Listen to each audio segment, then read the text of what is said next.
object of Taxi Chronicles is to allow real riders with real stories share their experience and enhance your life. So sit back and enjoy the journey. Morning. Yes, we're back with another episode, another rider. Today we have the lovely Jules in the car, and she is a teacher. She's going to tell us about her love for teaching and why she does it and what motivates her. So nice to have you here today. Thanks for having me. What kind of person were you when you were in school? Look at that guilty face. So I would get my work done, but the teachers would obviously have to speak to me about talking. But I was very much, like motivated and driven, and I think that's essentially my family background that pushed me that way. So it was really important for me to make sure the work was done. But with every child, you have a bit of talking here and there. Okay, I love the way you put the whole planet on your side. Every child. Okay, so you spoke about one of your parents being a teacher. Which one was that? And is it just one parent, or do you come from a whole family of teachers? So it's just my mum. She was a teacher, and she was quite inspiring because she started teaching later, and she started training after she had about 3 kids. So I'm from a 4-sibling family, and she completed her training after she had me. So she kind of sacrificed the time that she could spend with us to get that qualification, and it was quite awe-inspiring. The subject, what did your mum teach? So my mum did English because she qualified in Jamaica. So she started off teaching English, and she also did food and nutrition. Then when we came over to the UK, she had her troubles and so forth because of the schools that she'd go to, and she'd be the only black person essentially, or there'd only be another 2. So she had her difficulties. She overcame those, became head of department, head of year, and retired now. So you're following in the family footsteps? Yeah. What have you learned about teaching that you wish you knew when you started? You can't help every child. So sounds a bit controversial. So you can put in the work, and you should always put in the work for every child no matter what.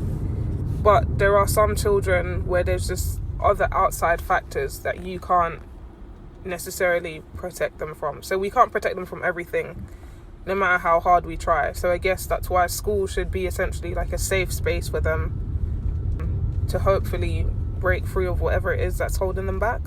But sometimes you do have ones that will slip through the crack. What kind of factors are there that you can't weigh? What stops you from helping children, and how would you solve those problems? So I think, if you were the government, I should say. that's a really big one. But I think some of it can just go down to their experience at school and how they've maybe been perceived by other teachers. That can have a really big impact on how a child responds to you in school and how they feel about education. I think familial factors also play into that role.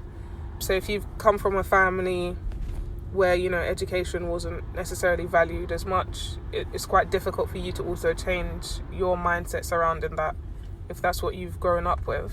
And if you're a child that's not necessarily academically driven, you'll probably struggle to engage in certain lessons that you don't see the benefits of it because you're struggling so much. I think one thing the government can do to support is children like that. Give them alternatives. So I'm not saying don't educate them, but also give them alternatives so that they're not spending their entire school life just hearing you're not performing well, you're failing, you're not performing well, you're failing. Like, let them use the other skills that they have to gain achievement. So it might be something more practical. So trade school? Yeah. Okay. But I'm saying that because we do something like that in the Caribbean. So if children who aren't necessarily, interested in the academic side of things, they have a certain school that they go to and they learn more practical and technical skills, but they also do cover like the maths and the science and the basic English. Yeah. Maybe you should be government. In the government. Would you ever consider going into politics? No. Educational? No, it's too political. Yeah, but you can. Seems like you got a system there. Okay. So, what does the future hold for you? Don't know. I don't think I'd want to leave education. So whatever my future holds would be a role in education. It's very rewarding. So if you have got the patience and if you have the love for it, so you have to have the love for teaching to do it, I think. So if you have all of those, then I think you'll be fine. But yeah, I definitely wouldn't want to leave education. You spoke about teachers having an impression of a child, a negative impression. How do you navigate that, and how do you make sure that you don't do that? I think we're all guilty. So if you've started like a new school or you're taking on a new class, you might have teachers or someone saying, oh, and like, oh, you've got that student in your class. So it's always difficult to kind of go into a classroom without having a preconceived notion about a child.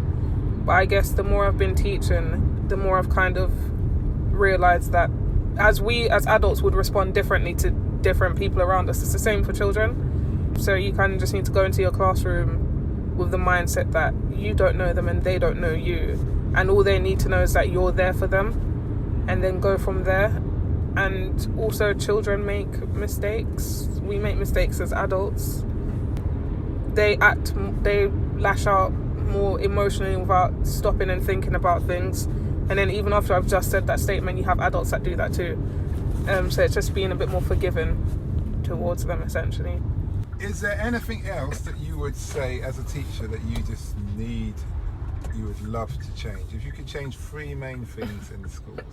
Yeah, I think maybe what I said before, it can be quite disheartening if you've got a child who, again, like I said, is not academically driven, and they're kind of just going through the system, and year after year they're just being told that they're not doing well enough or they're underperforming, and it's as if there's no other alternative.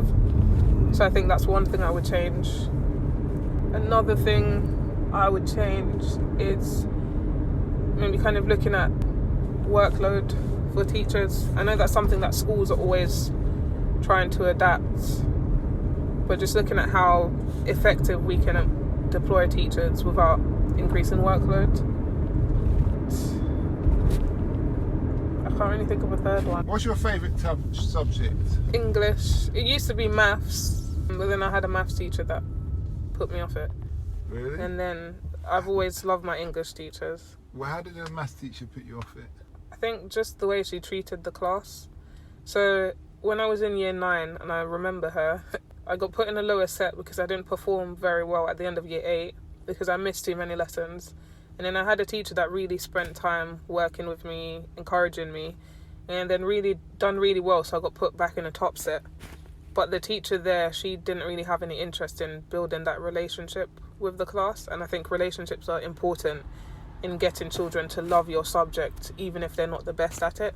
So that essentially, that kind of put me off. Okay. Why did you miss lots of lessons? Oh, that was just health reasons. Okay. Yeah. Fair enough.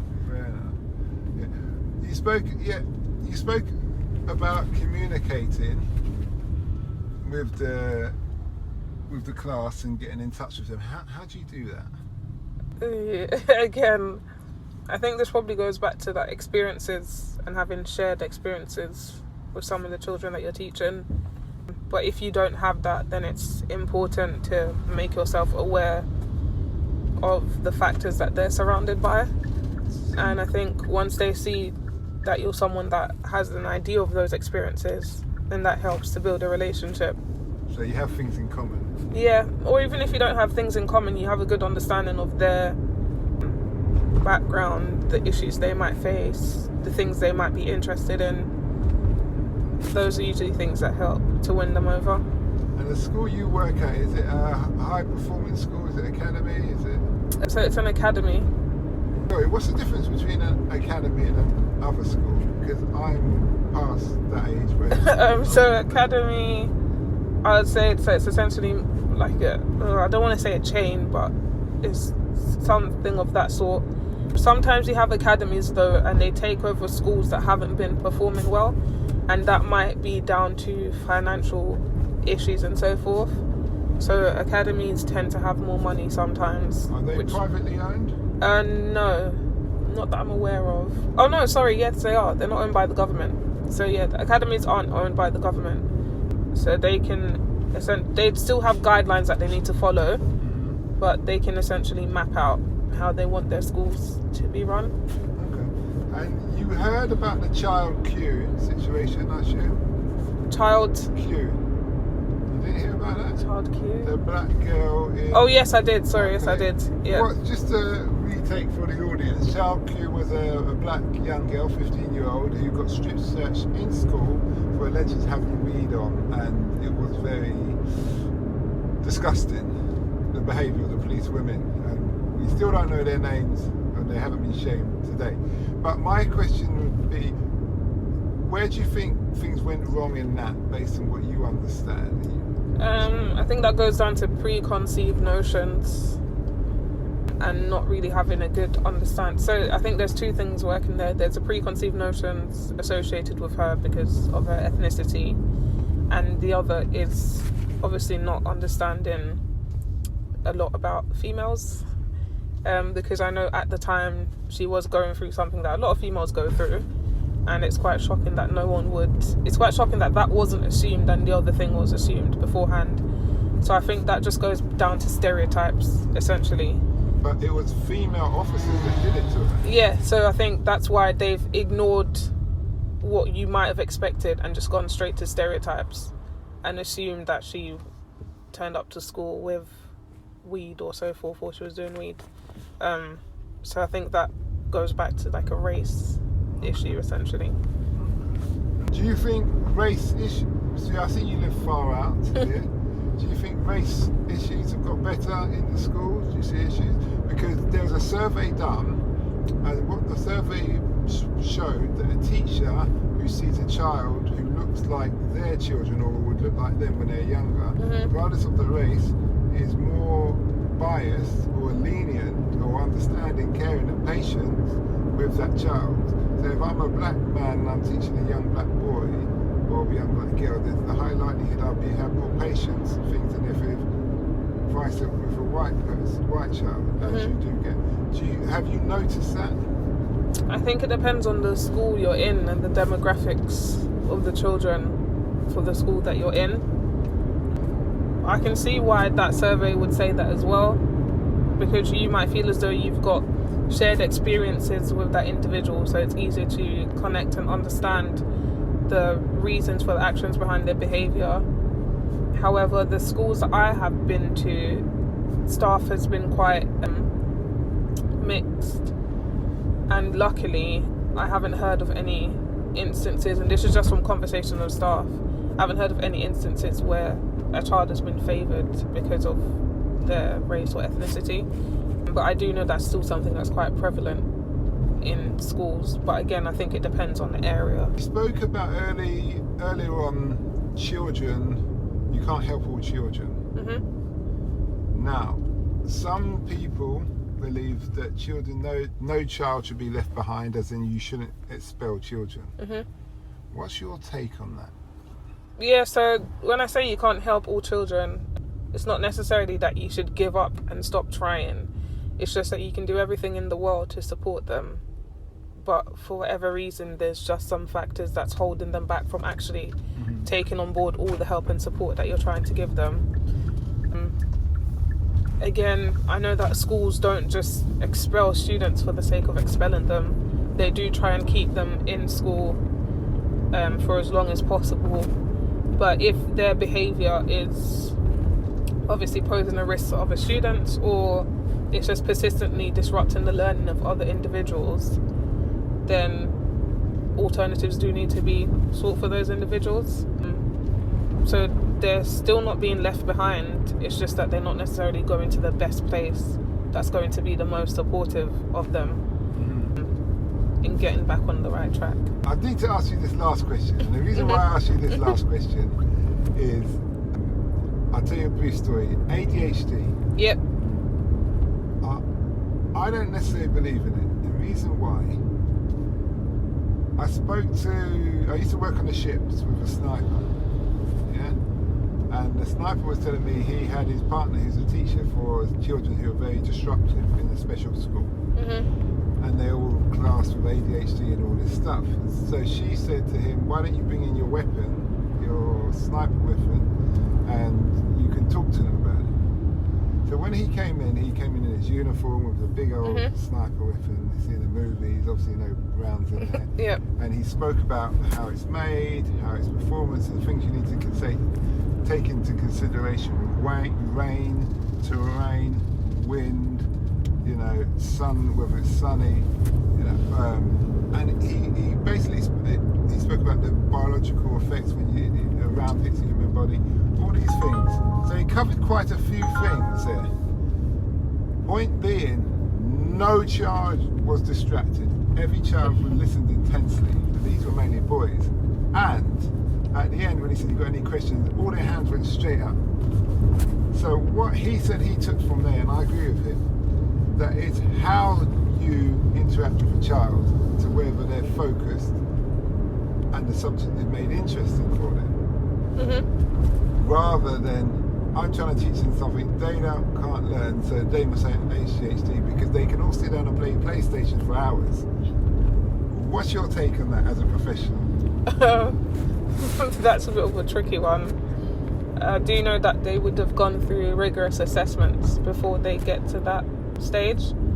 And I think that is essentially so I don't want to make wide sweeping statements, but I think the fact that they could pay attention to that kind of ties into them having ADHD.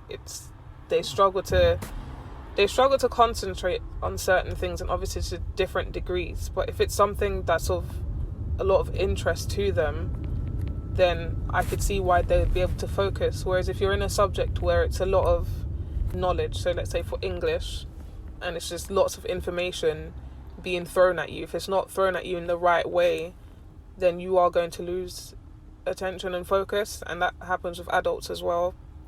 If you're just in a room and you just have someone talking at you, you're going to struggle to keep still. You might start fidgeting, you might start, I don't know, going on your phone or so forth.